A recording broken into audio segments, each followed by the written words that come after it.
From being one of the toughest countries to producing some of the best competitors that established a whole dynasty, here are some of the best UFC fighters that Russia has to offer. Let me start with a smart one, Movsar Evloev. Ингушетия, саламу алейкум. Поздравляю всех с праздником.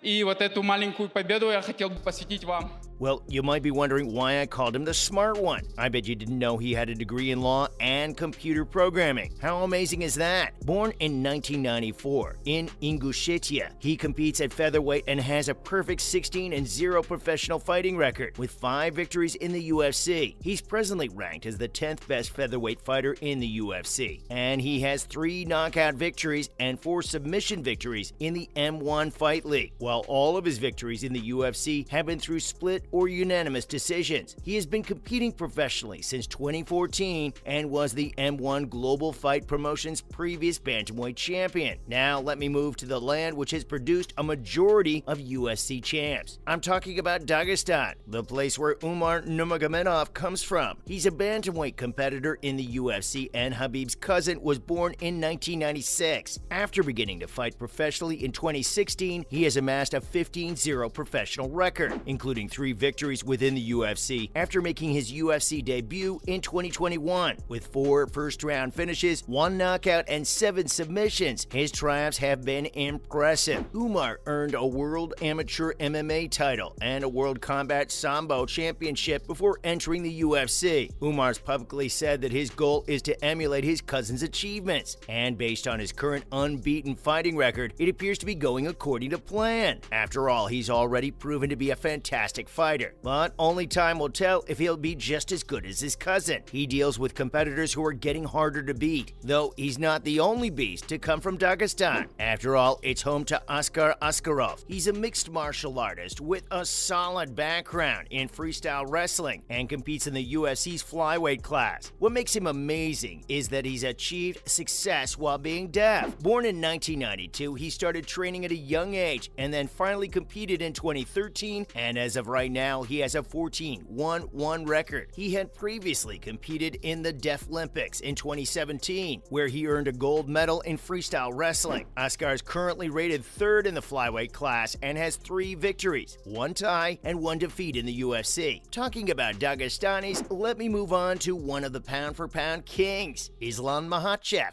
I have improved. I have to improve. Thank you, Piotr. I'm coming for you guys. The most talked about currently, after his UFC 284 title defense and the whole pound-for-pound rankings fiasco. The guy is really special and is also from Dagestan. He trained with Khabib's father, Abdulmanap Nurmagomedov. Before participating in MMA, Makhachev won 4 Russian championships, the World and European Combat Sambo title. Ever since he stepped into UFC, he has built one dope record. 23-1 isn't something many can pull, and 12 out of those 23 fights have been in the UFC, where he currently holds the lightweight title, which he got after taking down Charles Oliveira at UFC 280. Many consider him to be more dangerous than the Eagle himself, but I'll let you be the judge. Did someone say dangerous? Well, I heard Khamzat Chimaev. He was born in Chechnya in 1994. Before you put him down and went to work. I said that I'm the king here.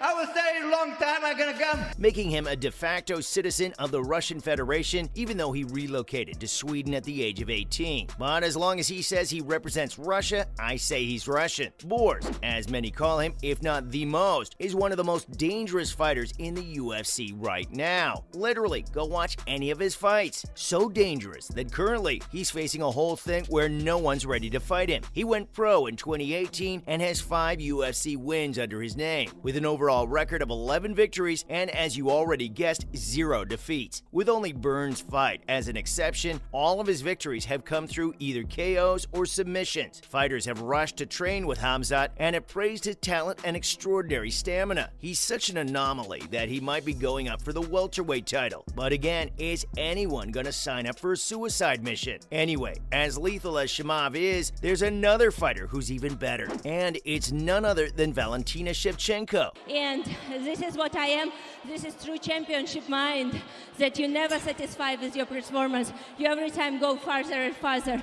She She's been competing professionally in MMA since 2003, and both within and outside of the UFC, her accomplishments are impressive. She's now the UFC Women's Flyweight Champion and a top 2 in the female fighter pound-for-pound ranking. She began studying Taekwondo when she was 5 years old, but her training quickly diversified to encompass a variety of martial arts such as boxing, Muay Thai, Judo, and kickboxing. With a record of 23-3 in mixed martial arts matches and 17 world championship titles in Muay Thai, she's easily one of the best Russian fighters that have walked the path of UFC. Also to mention, the gal has 7 title defenses. Pretty lucky, unlike this next guy. Yep, it's Petr Yan. Born in the Siberian city of Dudinka, having both Russian and Chinese ancestry, Yan's easily one of the toughest there is. Getting into combat sports early, he now trains with American Top Team and bases his fighting technique mostly on boxing and Muay Thai. Dana White signed him to the UFC in 2018, 4 years after his pro debut. He has a stellar 16-4-0 professional record. There's a reason they call him No Mercy, but luck didn't have any mercy on him. He's on a 2-fight losing streak, with the last one against Sugar Sean O'Malley being labeled as a robbery. His tendency for showing no compassion has occasionally gotten him into controversy. Remember when he got disqualified from his bout with Aljamain Sterling for using an improper knee? He also lost his bantamweight title because of this. Still, I'd put him in my top 2. And now for the greatest of them all, the man, the myth, the legend, Khabib Nurmagomedov. The guy's as good as it gets. No, really, a glance at some of his accomplishments supports this statement. He's regarded as the GOAT. Born in Dagestan, he started his MMA career in 2008 and finished in 2021. A lightweight fighter who kept up 29 wins and went unbeaten during his whole career. Khabib entered the octagon with a solid foundation in Russian Sambo, Judo, and wrestling. He was a fearsome opponent thanks to this mix of crushing force and skillful grappling, things that only overwhelmed his opponents. Also, Khabib used to battle with bears as a youngster, which by the way isn't rare in Dagestan, and thus isn't an exaggeration. The Eagle won 2 Russian Combat Sambo Championships, 2 World Sambo titles, an M1 Selection Championship, and 2 other Sambo Championships. And then he was signed by Dana White to the UFC in 2011. Despite all of his early success, it was Conor McGregor's legendary rivalry that really added to Khabib's name. And following his lopsided victory against McGregor, Khabib went on to defeat opponents who he had a higher regard for with equally emphatic victories. 2019 saw Dustin Poirier submit to a rear naked choke, while 2020 saw Justin Gaethje submit to a triangle choke. Khabib won this sad battle, which served as his last, in memory of his recently departed father who died of COVID that year. And even though he stopped competing, he didn't stay away from the sport. He took on the mantle of Islam Makhachev's coach alongside Javier Mendez. That's it from my end on the best Russian UFC fighters.